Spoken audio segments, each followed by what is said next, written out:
Hey, all the kids, you want to come up here and listen? Come on up here. Come up behind me.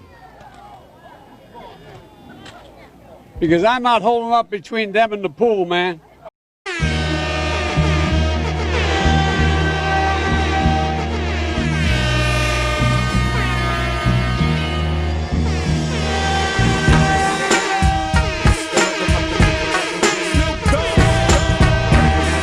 I was a kid from suburbia. I lived out in Mayfield in a split-level home with my grandpop living with us and in a 3-bedroom home with 4 kids, my grandpop.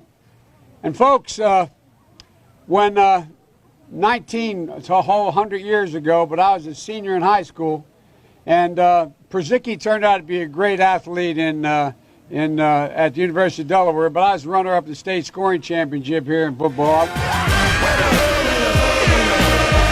And I realized I lived in a neighborhood where I'd turn on the television and I'd see and listen to Dr. King and others, but I didn't know any black people. Straight out of Compton, crazy motherfucker.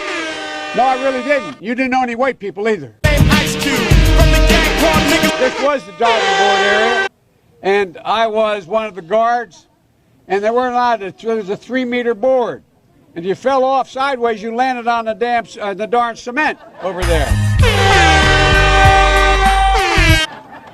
And Corn Pop was a bad dude, and he ran a bunch of bad boys. And I did, and back in those days, to show how things have changed, one of the things you had to use, if you used pomade in your hair, you had to wear a bathing cap. And so he was up on the board, wouldn't listen to me. I said, hey, Esther, you, off the board, or I'll come up and drag you off. You got a problem with somebody? Let me tell you. Well, he came off, and he said, I'll meet you outside. My car, these were all public housing behind it. My car, there was a gate out here. I parked my car outside the gate. And he said, I'll be waiting for you. He was waiting for 3 guys in straight razors. Not a joke. There was a guy named Bill Wright, Mouse, the only white guy, and he did all the pools. He was the mechanic. And I said, what am I going to do? He said, come down here in the basement where mechanics, where all the pool filter is. You know the chain, there used to be a chain that went across the deep end. And he cut off a 6-foot length of chain. He folded up, he said, you walk out with that chain. And you walk to the car and say, you may cut me, man, but I'm going to wrap this chain around your head.